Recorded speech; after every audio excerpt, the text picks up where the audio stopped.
Ya, Tribuners, Assalamualaikum warahmatullahi wabarakatuh, dan tentunya selamat siang buat Tribuners dimanapun Anda berada. Salam sehat dan juga salam bahagia untuk kita semua. Tentu jumpa lagi bersama saya Fiorina Jiretno dalam program Highlight Tribun Timur Cetak edisi Senin 18 Maret 2024. Dan tentunya seperti biasa dalam program reguler ini kita akan menyajikan berita-berita yang telah terhimpun di edisi Tribun Timur Cetak hari ini. Dan seperti biasanya untuk Tribuners yang ingin berlangganan Tribun Timur Cetak bisa menghubungi kami di hotline subscriber di nomor 0411 811 5500 atau juga bisa melalui SMS atau WA di nomor 081 1413 5555. Nah, untuk itu di halaman pertama, seperti biasanya di halaman pertama di bagian sisi kiri atas sudah terpampang nyata juga barcode yang bisa di-scan oleh Tribuners untuk kita ketahui juga bersama bahwa lebih lengkapnya ketika akan mungkin berpindah posisi dengan tidak membawa Tribun Timur Cetak atau koran Tribun Timur Cetak, bisa langsung di-scan di bagian kiri atas, kemudian nanti langsung terhimpun informasi-informasi di halaman 16 halaman, termasuk juga halaman berita terkini dari PSM Makassar. Nah, kalau dari halaman 1 kita sudah menampilkan dokumentasi dari Sekolah Mangkasara. Ini merupakan kegiatan yang dihadiri oleh Kapten PSM, M. Arfan, dan asisten pelatih M. Amiruddin dan Ronald Fagundes yang menandatangani jersey dan bola yang baru saja diserahkan kepada anak-anak binaan Sekolah Mangkasara di Bosowa Sport Center, Jalan Teuku Umar, Makassar pada Minggu 17 Maret 2024 sore.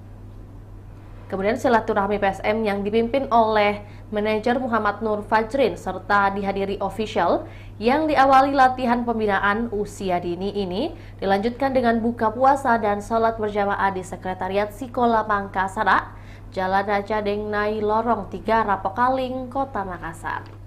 Ini ada anak-anak yang begitu antusias untuk ikut penandatanganan jersey baju bola mereka ya. Kemudian dari itu kita juga menampilkan informasi THR untuk IT, gaji 13 buat siswa baru.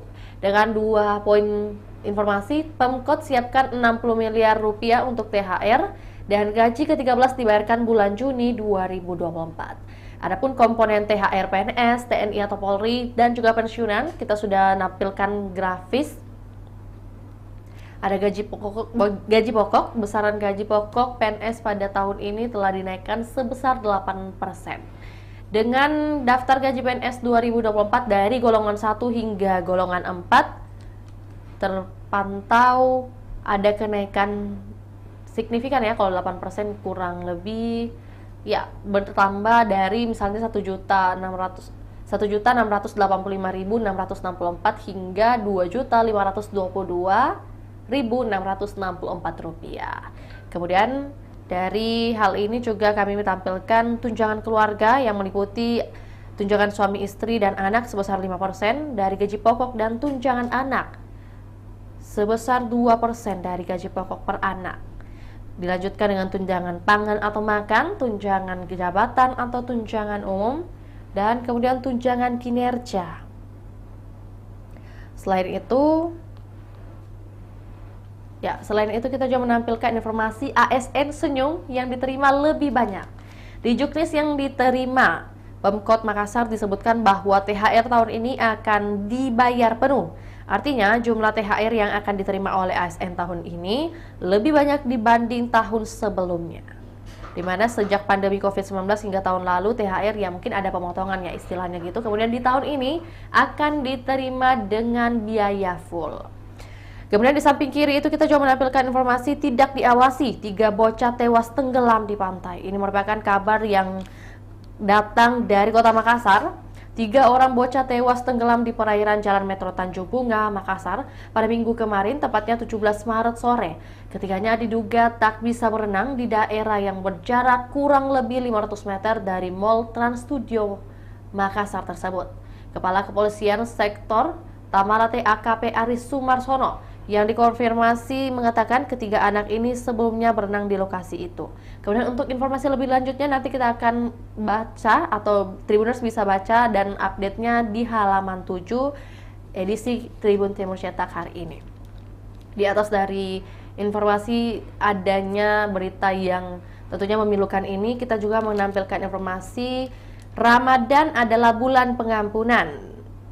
Ya, beserta jadwal imsakiyah yang kami tampilkan syiar Ramadan 2024. Ramadan adalah bulan pembakaran dosa-dosa. Dalam artian tidak ada dosa yang tidak terampunkan asalkan memenuhi syarat. Syarat diampuninya dosa yakni bertaubat. Taubat adalah menyesali perbuatan dosa yang pernah dilakukan dan berkomitmen untuk tidak mengulanginya. Ini juga disampaikan oleh Dr. Kiai Haji Amirullah Amri selaku pimpinan Ponpes Tahfiz Al-Quran Ilmu Yakin Tompobulu, Maros, dan juga sekaligus sebagai alumnus pengajian Ponpes An-Nahdal Nahdlah Makassar.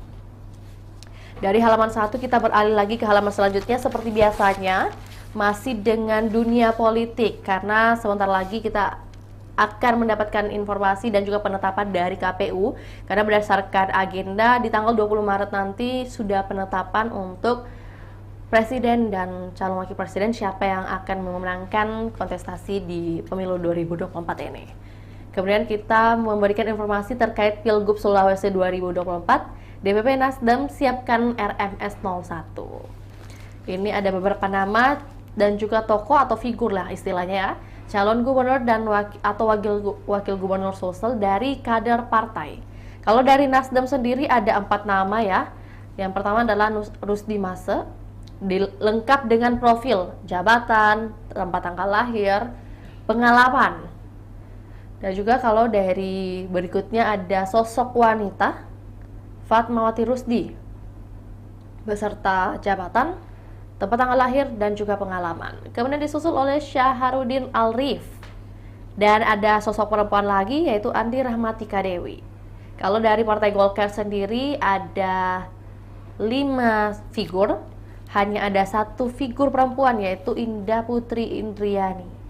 Selebihnya adalah sosok atau figur lelaki, di mana ada Nurdin Halid, Adnan Purikta Ihsan, Muhammad Taufan Pawe, dan Ilham Arif Sirajuddin. Kalau dari Partai Gerindra hanya mengusung 1 nama untuk saat ini, yaitu Andi Iwan Darmawan Aras. Kalau dari PKB ada 1 nama juga, yaitu Azhar Arsyad. Kemudian dari P3 ada 2 nama, yaitu Muhammad Aras dan Imam Fauza Au. Kemudian dari grafis yang kami tampilkan ini, kita juga menampilkan ada statement yang disampaikan langsung oleh Sekretaris Jenderal DPP Nasdem nih, atas nama Hermawi Taslim. Di Sulawesi Selatan kita memang siapkan Rusdi Mase, tinggal bagaimana pembicaraan dengan beliau. Ya, pencapaian Partai Nasdem mirip ketika Ketua DPD 1 Partai Golkar Sulsel Syahrul Yassin Limpo meloloskan 18 kursi pada pemilu 2014 lalu. Hal itu, Partai Golkar menjadi penguasa parlemen DPRD Sulsel dengan menguasai 18 kursi. Kini, Partai Nasdem menguasai 17 kursi pada pemilu 2024. Setelah pencapaian ini, Ketua DPP Partai Nasdem, Rusdi Mase, sudah menyampaikan sinyal kader Partai Nasdem akan maju dalam pemilihan gubernur. Terakhir, Dewan Pimpinan Pusat Partai Nasdem mengungkapkan menyiapkan Rusdi Mase maju calon gubernur Sulsel di Pilgub Sulsel 2024. Hal itu disampaikan Sekretaris Jenderal DPP Nasdem Hermawi Taslim kepada wartawan di Nasdem Tower, Jakarta Pusat pada Sabtu 16 Maret kemarin. Kemudian kalau dari informasi Nasdem, kita juga menampilkan informasi dari Golkar nih. Golkar timbang partai koalisi. Artinya koalisi ini akan mengambil partai peraih suara lebih kecil dari Golkar. Saat ini tinggal 5 bulan lagi memasuki pendaftaran kontestasi pemilihan kepala daerah. Rencananya pendaftaran itu akan berlangsung pada Agustus 2024 mendatang. Golkar saat ini mendapatkan 14 kursi di DPRD Sulsel pasca perhitungan suara tingkat provinsi dilaksanakan. Mereka membutuhkan setidaknya 3 kursi tambahan untuk dapat mengusung calon. Olehnya, Golkar pasti akan membentuk suatu koalisi dengan partai lain. Namun, kata Marsuki, Golkar menginginkan koalisi yang linear ke bawah. Ini artinya tentu masing-masing partai punya kepentingan, tergantung negosiasinya nanti bagaimana kita lihat. Ini disampaikan oleh Marsuki nih.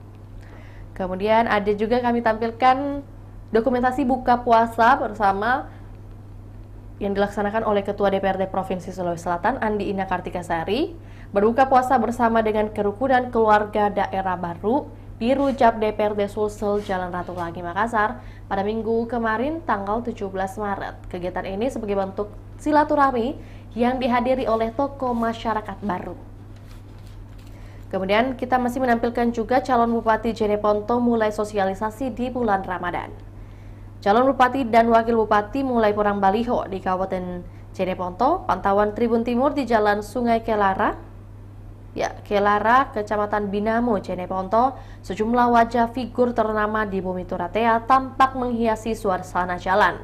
Ada gambar Syamsuddin Carlos dengan Baharudin BJ terpajang dalam satu bingkai. Kedua tokoh ini telah lama digadang-gadang akan berpasangan di Pilkada 2024 mendatang. Kemudian ada baliho mantan Sekda Jeneponto periode 2018-2021 atas nama Syafruddin Nurdin. Meski hanya memasang baliho dengan nuansa religius, pria asal Bulukumba ini santer terdengar akan bertarung di Pilbub Jeneponto. Tak jauh dari baliho Syafruddin Nurdin, wajah mantan Wakil Bupati Jeneponto periode 2018-2023, Paris Yasir juga terlihat di lokasi.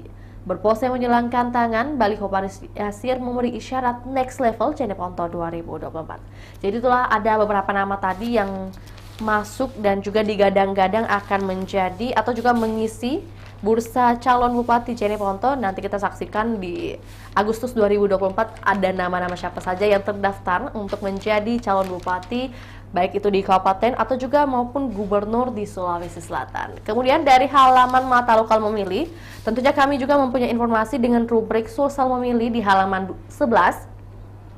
Ya, ada beberapa headline juga. Dan juga di bagian kiri adalah grafis petahana gagal lanjutkan jadi wakil rakyat.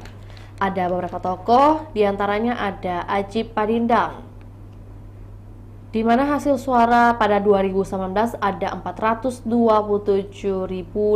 suara, kemudian di 2024 hanya 7.522 suara. Terbilang sangat jauh. Kalau dari Lili Amelia Salurapa, di 2019 ada 481.423 suara, kemudian di 2024 hanya mencapai 213.301 suara. Kemudian disusul oleh beberapa tokoh lainnya seperti Andi Rio Pajalangi, Sarce Bandaso, Andi Akmal Pasludin, Samsun Niang, Supriyansa, Lia Mustika Ilham, dan juga Haruna. Ya, adapun dari grafis ini kita tampilkan apa yang menjadi komentar dari pengamat politik, yaitu komposisi caleg tak kompetitif. 9 petahana gagal jadi wakil rakyat. Disampaikan oleh Firdaus Muhammad bahwa ada caleg asal maju dan kurang suara, sehingga saat direkap total suara partai, kursi berkurang hingga petahana gagal. Ya, sebanyak 9 petahana DPR RI dan DPD RI bertumbangan pada pemilu 2024 ini. Rata petahana ini sudah menjadi legislator selama 2 periode.